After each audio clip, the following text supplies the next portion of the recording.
Halo teman-teman Suara Juventini, balik lagi sama gue Jackie. Ya, untuk video kali ini gue sendiri aja. Terima kasih untuk teman-teman yang selalu menonton Suara Juventini. Mudah-mudahan channel ini bermanfaat dan terima kasih juga yang mengunjungi Suara Juventini pertama kali.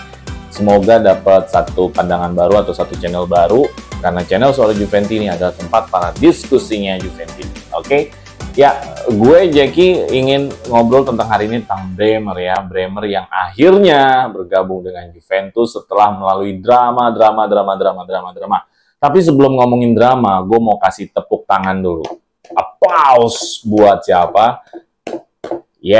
Buat Arriva Bene dan Cherubini. Kenapa? Karena ini adalah pertarungan sejatinya. Ini adalah pertarungan bersama rival. Karena bertarung bersama rival nggak hanya di lapangan, tapi di Mercato. Dan Arriva Bene dan Cherubini memenangkan pertarungan ini. Ini bukan suatu hal yang biasa aja. Justru kalau sebagai Juventini ini harus dibanggakan. Kenapa?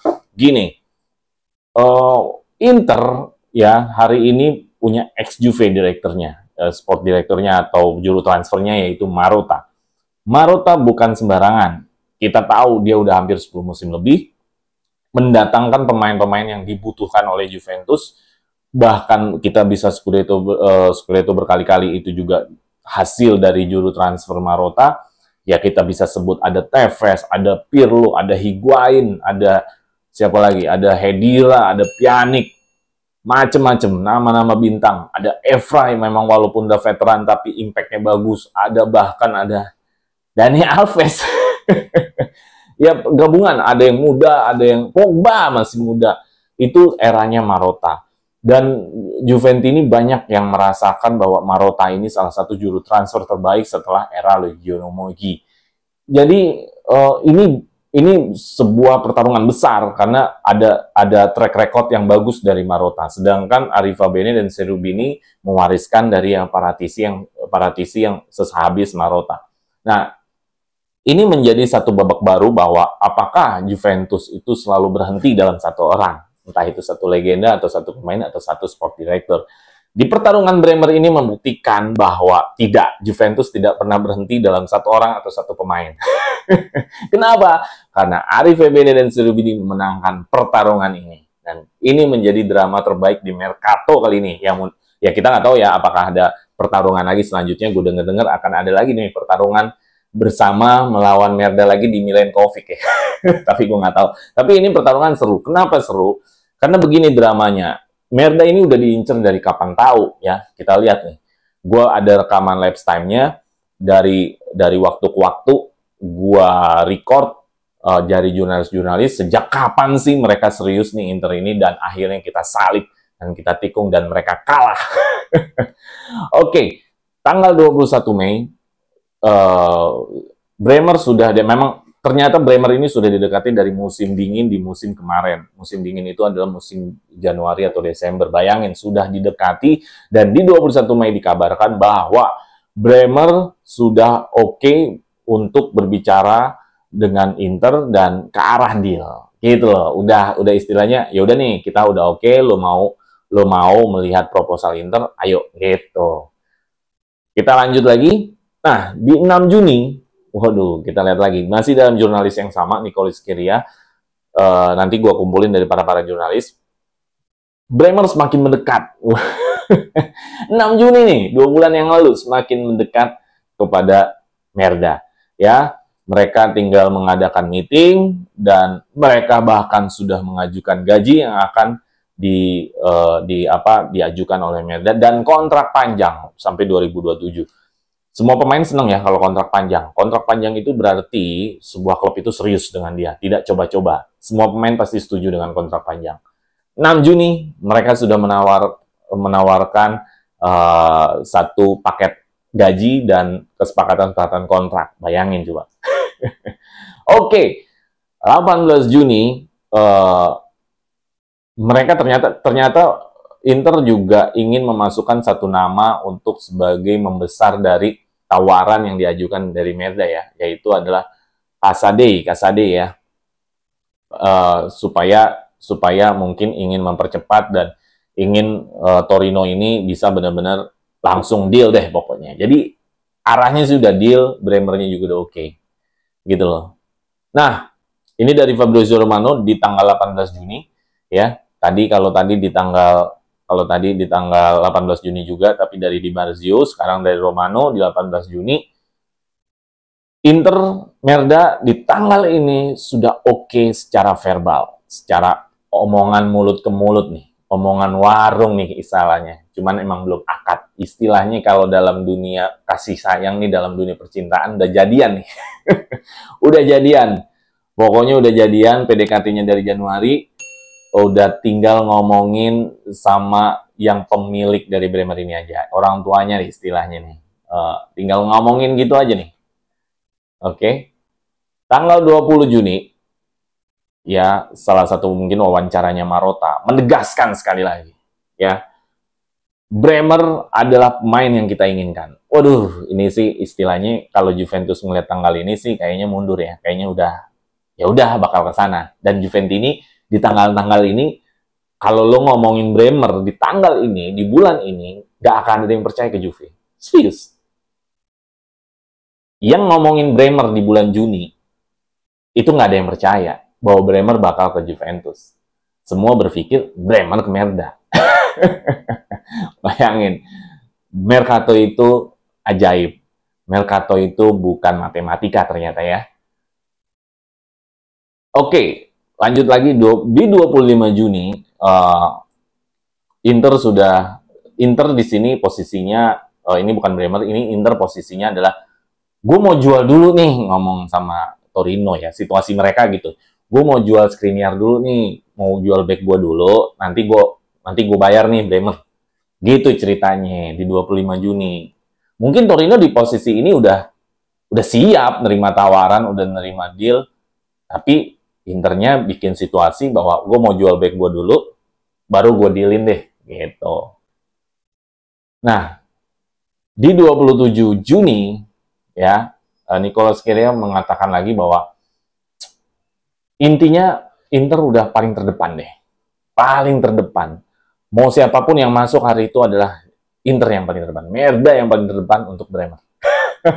Bayangin coba. Lu kalau balapan, posisi yang lu mau balap, misalkan ada di rank 1, lu ada di rank berapa itu, rank 10. Ya ini udah masalah mental ya, percaya apa enggak gitu loh. Nah, tanggal 30 Juni, Inter ingin menyelesaikan ini semua, ya. Dengan kontrak selama 5 tahun, gaji 3 juta. Nah, di sini ada satu momen yang bagus. Presiden Torino, Cairo, gak mau buru-buru ngejual. Nah, gitu loh. Nah, ini kunci. Presiden Torino di sini kunci. Jadi kalau ada yang bilang kita menang Arriva Benessere ini, iya, tapi di sini ada kunci dari Presiden Torino. Kenapa Presiden Torino di titik ini dia tidak mau menjual buru-buru? Coba kebayang nggak kalau Presiden Torino ini tidak berubah pikiran, dia langsung mengokekan semuanya. Hari ini kita bukan lagi ngejar Bremer dan belum tentu ada back yang kita gantikan untuk De Ligt, ya. Jadi kenapa dia bisa berpikir untuk nggak mau buru-buru? Karena ada situasi tadi bahwa Inter harus ngejual back-nya dulu, baru untuk dapetin Bremer. Di sini Presiden Torino berpikir, gue dia dapat tawaran yang rendah, sedangkan lu jual back lu tinggi. Nah, berarti lu mau cuannya doang dong. Mikir. Presidennya Torino mikir, wah kalau lu mau cuan lebih, kenapa gue harus jual murah ke lu gitu? Mungkin Presiden Torino ya. Nah, di tanggal 11 Juli, Inter mengajukan penawaran yaitu sebesar dengan ngebitnya dengan pinjem dulu, nanti akan dibayar, kontraknya tetap sama, gajinya tetap sama, kisaran 28 sampai 30. Nah, di sini Torino sudah dalam posisi nggak bisa lagi dianggap iya-iya aja. Dia juga mengajukan penawaran yaitu sebesar 40 juta. Walaupun Torino juga welcome dengan ada penawaran swap pemain. Nah, di sini Torino di bulan ini, Presiden Torino berpikir untuk harganya naik.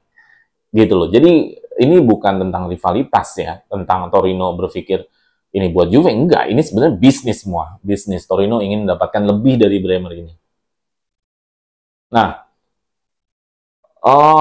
Juventus mulai memikirkan di tanggal ini. Juventus mulai memikirkan, di Juni belum memikirkan, di bulan ini, di 14 Juli Juventus memikirkan Bremer. Why? De Ligt mau cabut. Nah, ini penting nih ya. Kenapa? De Ligt pemain andalan, pemain muda, nggak bisa sembarangan nyari back yang penggantinya, ya kan? Iya, memang ada Gatti, tapi ya kita lihat jam terbang juga. Ya, Rugani masih jauh posisinya. Bonucci udah terlalu senior. De Ligt harus ada gantinya. Dan di posisi ini, di bulan Juli, Juve sudah mulai memikirkan siapa penggantinya. Dan mereka melihat Bremer di bulan ini. Di bulan Juni memang nggak melihat Bremer, dan wajar Juventus ini semua nggak percaya bahwa Bremer bakal ke Juventus di bulan Juni. Tapi di bulan Juli sudah mulai ada peluang untuk Juve memikirkan Bremer. Dan harusnya Juventus ini di sini melihat juga peluang. Nah, di tanggal yang sama, tapi di beda jurnalis mengatakan di 14 Juli ini, ya 14 Juli baru seminggu yang lalu ya, di 14 Juli ini seminggu yang lalu mengatakan bahwa ada nama Pau Torres yang masuk ke media, masuk ke dunia mercatonya Juventus, dan Pau Torres dengan pengalaman jam terbang yang tinggi ini juga nggak bisa dibilang back biasa aja, dan harganya juga 50 juta euro. Nggak sedikit, 50 juta euro. Dan ini akhirnya jadi berpikir keras bahwa Juventus, apa iya kalau gua jual De Ligt, katakanlah dapat angka 60 sampai 80, masa gua habisin setengahnya untuk seorang Pau Torres misalkan. Nah, ini akhirnya jadi perundingan mungkin ya di dalam manajemen Juventus.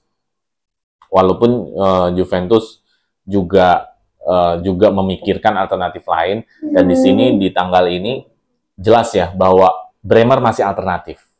Ternyata di 14 Juli atau seminggu yang lalu, Bremer masih alternatif. Memang Juve sudah memikirkan Bremer, tapi Bremer masih alternatif. Namanya adalah Pau Torres. Bayangin, dunia mercato, bukan matematika ya. Tidak bisa 1 tambah 1 sama 2. Kalau melakukan ini sudah pasti hasilnya enggak. Lo bisa bayangin, hanya dalam waktu seminggu ya, kita lihat apa yang terjadi. Tanggal 16 Juli beberapa hari yang lalu, ada kemungkinan naik dari tadi hanya alternatif, naik menjadi kemungkinan.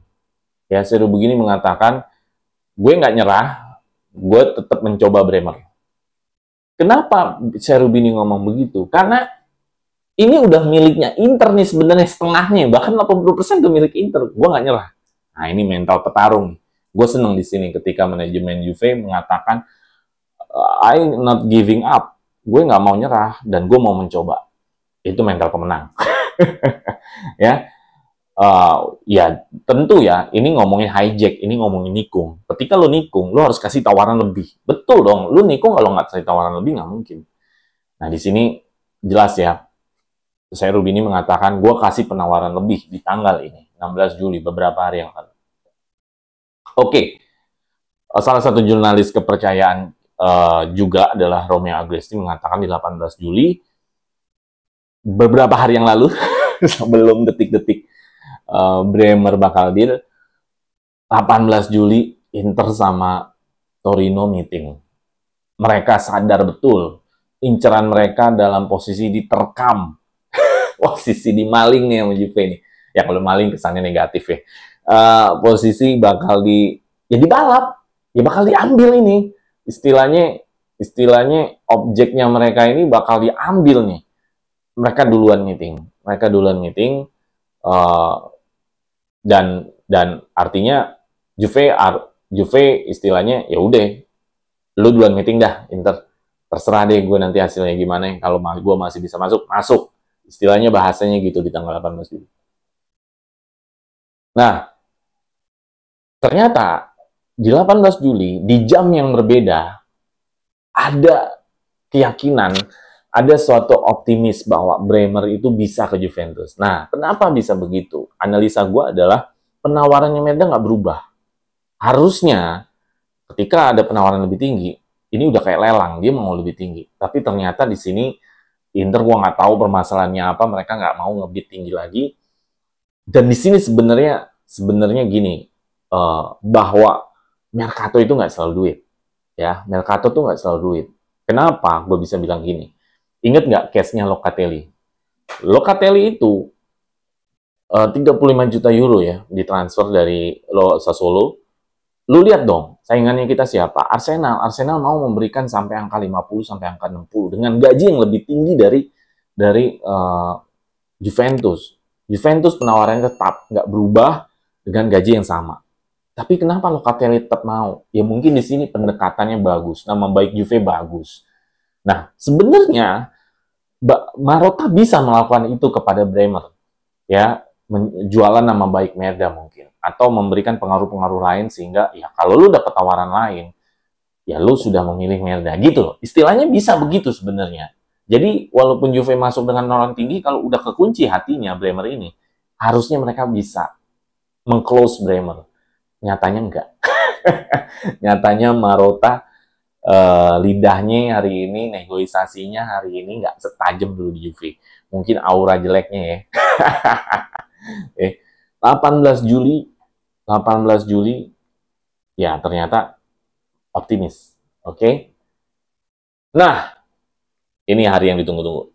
19 Juli, jam 3 sore waktu Indonesia. Juventus ngebit Bremer melakukan pertemuan di kota Milan. Kenapa di kota Milan? Karena bos-bosnya ada di sana.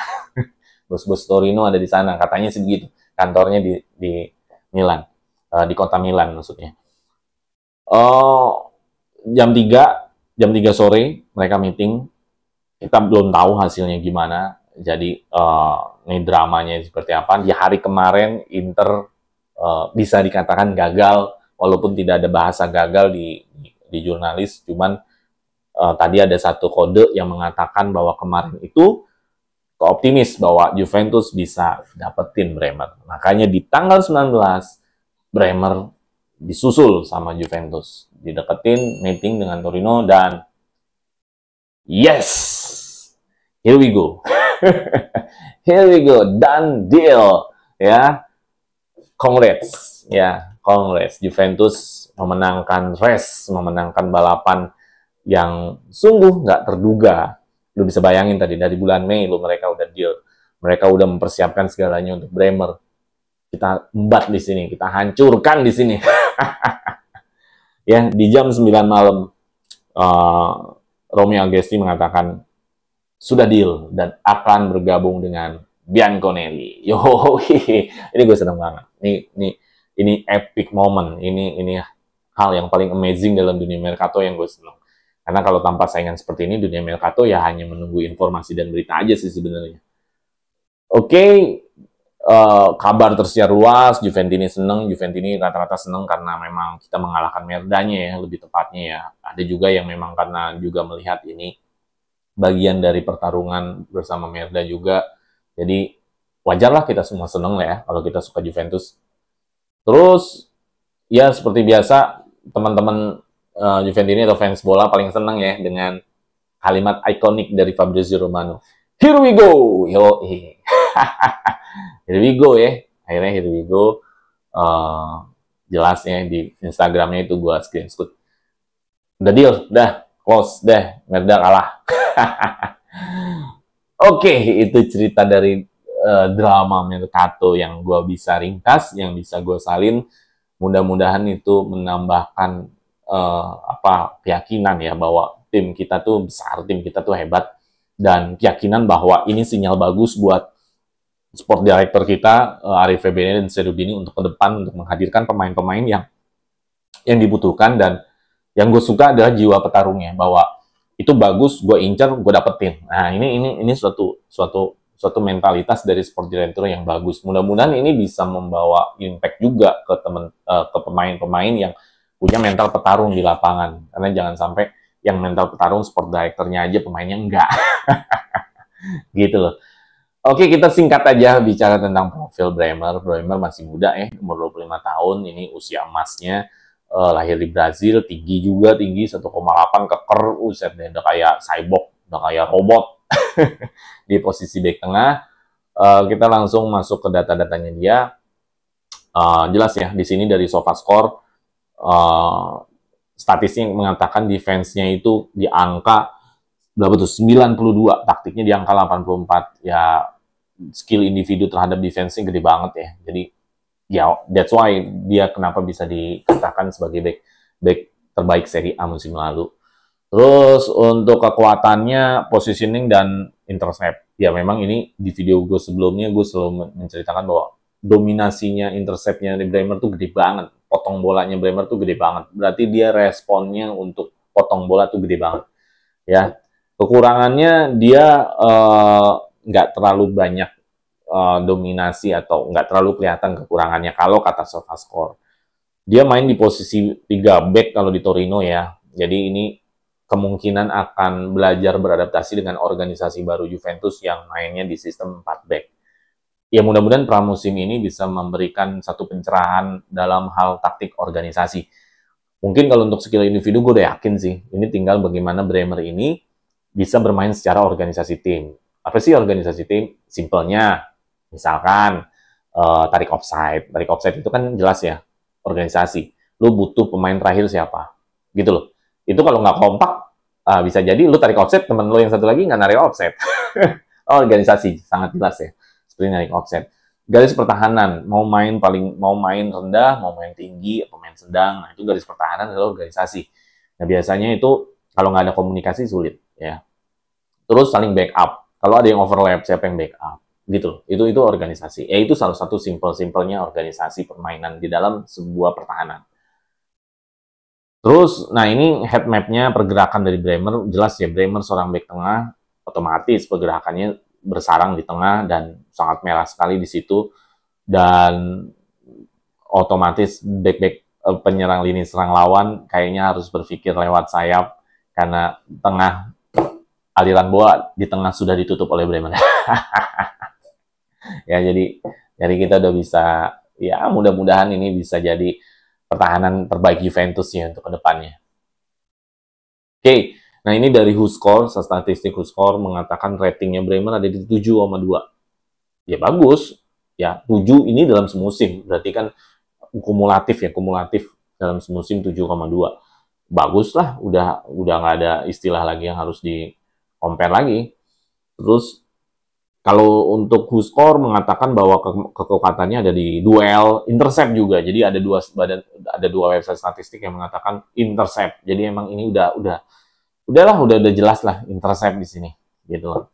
Terus yang ketiga, kelemahannya passing. Nah, ini juga passing menjadi satu penting buat back, karena di sepak bola modern semua ikut bermain, semua ikut dalam bagian membangun serangan. Membangun serangan tentu dari sebuah passing. Jadi back diajak ikut main. Jadi back itu bukan cuma hajar bola, mil bola, enggak. Jadi dia ikut membantu permainan lawan. Dia menjadi satu titik opsi segitiga passing gitu kan. Nah, jadi gua rasa Bremer di sini akan lebih banyak difokuskan untuk melatih atau menaikkan level berorganisasinya dalam pertahanan gitu loh. Nah, ini yang FBref yang sering gue pakai datanya. Tentu ya jelas ya, kalau di sini data defense-nya aja yang gue lihat hampir 100 ya angkanya ya, 98, pressure-nya 98, tackle-nya memang tidak terlalu bagus. Cuman ya justru tackle buat gue, back itu tackle perlu bagus nggak sih? Buat gue tergantung situasi dan timing. Tackle itu adalah tergantung situasi dan timing. Timing lu nggak bagus, situasi lu nggak bagus, blunder bos. Tackle tuh bahaya. Situasinya apa dulu nih? Dalam kotak penalti atau bukan? Kalau dalam kotak penalti, timing lu harus 100% sempurna. Iya dong. Di dunia yang, di Serie A yang modelnya itu banyak lumba-lumba, banyak yang diving, apalagi Lautaro Martinez, kampret tuh orang tuh di Coppa Italia. Nggak mungkin lah. Kita nggak ada timing dan situasinya ya. Jadi, situasi dan timing harus pas kalau untuk tackle, terutama dalam kotak penalti. Mungkin kalau di luar kotak penalti itu nggak jadi soal ya. Kalaupun situasi lo nggak pas, timing lo nggak pas, paling pelanggaran. Selamat bukan dari belakang, is okay. Paling sekeras-keras lo kartu kuning lah, gitu loh. Jadi tackle buat gue sih nggak menjadi satu menjadi kebutuhan, tapi maksud gue nggak bisa coba-coba sebenarnya. Lu harus skill tackle itu nggak bisa coba-coba. Lu harus pasti di sini. Karena kalau tidak pasti, blunder best. Tackle itu lu harus pasti, gitu loh. Ada intercept, potong bola udah jelas ya, dia yang paling terbaik di sini. Blocks udah jelas, 99 bahkan. Clearance-nya juga bagus, ya, ambil bolanya dan aerial duelnya menang. Ya iyalah, badannya gede kayak gitu kan. Jadi ya selamat Juve sekali lagi dapat Bremer, dan mudah-mudahan Juve mampu memanfaatkan potensi maksimal dari seorang Bremer sehingga kita juga nggak merasa kehilangan Delik ya. Jadi kalau ada teman-teman Juventini masih belum percaya diri terhadap Bremer, ya mau gimana lagi. Tapi yang pasti udah ada jaminan bahwa dia adalah back terbaik Serie A. Terlepas dia main di Torino, kita menilai pemain itu adalah di bakat dan potensinya, bukan dari mana dia berasal. Karena kalau kita selalu menilai pemain dari mana dia berasal, kita nggak akan pernah melahirkan Del Piero, bos. Del Piero dari Padova. Kalau kita hanya memikirkan pemain itu harus dari Real Madrid, harus dari AC Milan, harus dari mana? Dari mana lagi yang gede, Bayern Munchen atau Ajax. Kita nggak pernah bisa melahirkan Del Piero, karena Del Piero aja dari Padova, gitu loh. Jadi yang kita lihat dari pemain, basicnya adalah bakat, potensi, kemampuan, dan jam terbangnya. Jam terbang itu ngomongin mental ya. Gitu ya. Selamat sekali lagi, Bremer sudah menjadi bagian dari Juventus, dan terakhir kayaknya dia udah ikut medis, udah ikut medisnya Juventus, dan kayaknya juga bakal nyampe di pramusim, dan kita akan lihat penampilan perdana di pramusim ya, tukang jagal baru dari Juventus, dari Brazil, Bremer. Oke teman-teman, itu aja dari gue, Jackie. Mudah-mudahan ini menambah satu keseruan baru mengenai Mercato di musim ini. Jangan lupa share, like, and subscribe. Thank you. Vini Malavini, Forza Juve.